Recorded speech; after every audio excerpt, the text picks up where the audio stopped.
দর্শক, বিশ্বকাপে খবরের কাগজের বিশেষ আয়োজন কিক অফে আপনাদের সকলকে স্বাগত জানাচ্ছি। আজ রাতের সবচেয়ে আলোচিত ম্যাচটি নিঃসন্দেহে রাত 2টায় ব্রাজিল বনাম নরওয়ে।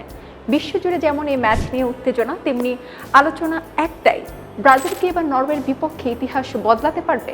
5 বারের বিশ্ব চ্যাম্পিয়ন ব্রাজিল সবসময় অন্যতম ফেভারিট হিসেবে মাঠে নামে, কিন্তু ইতিহাস বলছে ব্রাজিল এখন পর্যন্ত নরওয়ের বিপক্ষে কোনো ম্যাচই জিততে পারেনি। অতীতের এই পরিসংখ্যান আজকের ম্যাচকে আরও আকর্ষণীয় ও রহস্যময় করে তুলছে। শুধু দুই দেশের সমর্থকরাই নয়, বাংলাদেশের ফুটবল প্রেমীরাও আগ্রহে অপেক্ষা করছেন এই হাই ভোল্টেজ লড়াইয়ের জন্য।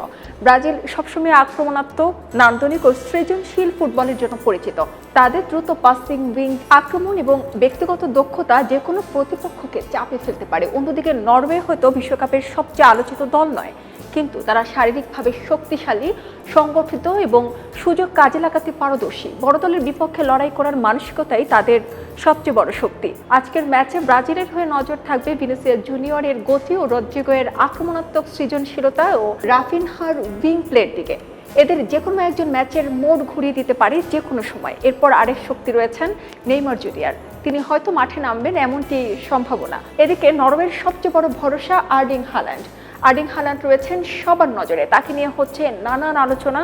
তার গোল করার ক্ষমতা, হাল্যান্ডের খেলার দক্ষতা, শারীরিক শক্তি এবং বক্সের ভেতরের উপস্থিতি বিশ্বের যে কোনো রক্ষণভাগের জন্য বড় হুমকি। হাল্যান্ডকে নিয়ে কিন্তু সবাই একটু চাপে রয়েছেন। ব্রাজিলের মতো সফল দল নরওয়ের বিপক্ষে আগের কোনো ম্যাচ জয় না পাওয়াটাও আলোচনায়, তবে প্রতিটি ম্যাচই নতুন কিছু, আর বিশ্বকাপের মঞ্চে অতীতের রেকর্ড নয়, বর্তমানের পারফরমেন্সই সবচেয়ে গুরুত্বপূর্ণ। সব মিলিয়ে আজ রাতের লড়াইয়ে একদিকে থাকবে ব্রাজিলের ঐতিহ্য, দক্ষতা ও শৈল্পিক ফুটবল, অন্যদিকে নরওয়ের আত্মবিশ্বাস, শৃঙ্খলা এবং শক্তিশালী আক্রমণ। ফুটবল প্রেমীদের জন্য এটি হতে পারে টুর্নামেন্টের অন্যতম সেরা ম্যাচ। এখন অপেক্ষা শুধু রাত 2টার ব্রাজিলকে নরওয়ের বিপক্ষে প্রথম জয় তুলে ইতিহাস বদলাবে, নাকি নরওয়ে ধরে রাখবে তাদের অপরাজিত রেকর্ড। উত্তর মিলবে মাঠের 90 মিনিটের লড়াইয়ে। খবরের কাগজ, নিখাত, নির্ভীক, নিরপেক্ষ।